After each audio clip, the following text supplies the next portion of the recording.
ये पत्थर करोड़ों साल तक धरती के अंदर सोया रहा, लेकिन इसे काटने की असली ताकत इंसानों ने दिखाई। आज हम जानेंगे ग्रेनाइट सच में बनता कैसे है फैक्ट्री के अंदर। इस पत्थर की असली कहानी शुरू होती है धरती के बहुत अंदर, लाखों करोड़ों साल पहले, जब एक बड़ा सा ज्वालामुखी फटा था और उससे पिघला हुआ मैग्मा बाहर निकला था। तब ये मैग्मा धीरे धीरे ठंडा होता रहा। अब धीरे धीरे को 2-4 दिन मत समझ लेना, ये काम नेचर को करने में लाखों साल लग जाते हैं। नेचर भैया जी अपना टाइम लेती है। इसी लंबे जियोलॉजिकल प्रोसेस से जन्म लेता है एक शानदार पत्थर ग्रेनाइट, जो आज दुनिया भर में नेचर की आर्ट वर्क का जिंदा एग्जाम्पल माना जाता है। और भैया जी हमारी कहानी शुरू होती है खानों से। यहाँ ट्रेन्ड क्वारी वर्कर्स बड़े बड़े ग्रेनाइट के ब्लॉक्स निकालते हैं। कभी डायनामाइट से ब्लास्ट होता है और कभी ह्यूज वायर कटर्स काम आते हैं। इस तरह से बड़े बड़े ब्लॉक्स एक्सट्रैक्ट कर लिए जाते हैं। जैसे ही ब्लॉक्स बाहर आते हैं, अंदर छुपी खूबसूरती पहली बार चमक मारती है। यहीं से शुरू होती है इन भारी भरकम पत्थरों की ब्यूटी ट्रांसफॉर्मेशन जर्नी। अब इन ब्लॉक्स को फैक्ट्री तक ले जाया जाता है।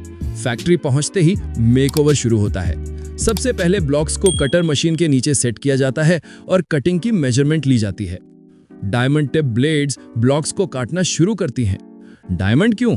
क्योंकि भैया जी ग्रेनाइट का हार्डनेस स्केल 6 to 7 होता है और इसको सिर्फ डायमंड ही संभाल पाता है। कटिंग के टाइम ऊपर से पानी छोड़ा जाता है जो ब्लेड को ठंडा रखता है।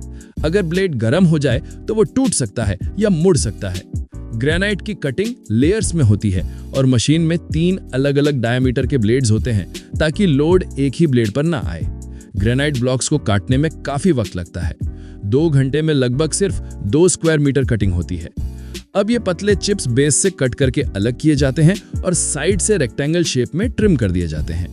अब बारी आती है ग्रूमिंग और पॉलिशिंग की। ग्रेनाइट स्लैब्स एक लंबी लाइन पर आगे बढ़ते चलते हैं, जहां 19 पॉलिशिंग हेड्स लगे होते हैं।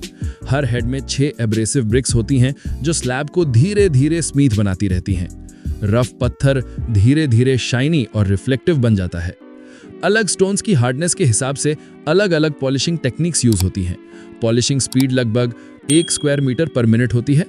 हाई ग्लॉस फिनिश के लिए सारे 19 हेड्स यूज होते हैं और मैट फिनिश के लिए 6 हेड्स काफी होते हैं। अब आता है वो स्टेप जो स्लैब को पर्सनैलिटी देता है, एज प्रोफाइलिंग। यहाँ स्लैब्स को साइज के हिसाब से कट किया जाता है और उनके किनारे अलग अलग डिजाइन में प्रोफाइल किए जाते हैं। आज ग्रेनाइट हर घर की पहचान बन चुका है। किचन, फ्लोरिंग, स्टेयर्स, सब जगह इसका यूज होता है। ईयर्स तक ज्यों का त्यों रहता है। स्क्रैच आसानी से नहीं आता। हीट रेजिस्टेंट, किचन के लिए परफेक्ट है। और कलर्स, पैटर्न्स, टेक्सचर्स घर को रॉयल फील दे देते हैं। इसीलिए ग्रेनाइट को टाइमलेस प्रीमियम चॉइस कहा जाता है। तो भैया जी ये थी ग्रेनाइट की पूरी जर्नी, धरती के अंदर पैदा होने से लेकर आपके घर में शाइनी स्लैब बनने तक। देखने के लिए धन्यवाद। वीडियो को लाइक कर दीजिए और ऐसे ही वीडियोस के लिए चैनल को सब्सक्राइब करके बेल आइकन दबाइए। अगर आप किसी खास टॉपिक पर वीडियो चाहते हैं तो कमेंट में बताइए। स्क्रीन पर 2 वीडियोस आ रही होंगी, दोनों जबरदस्त हैं। क्लिक करके जरूर देखिए।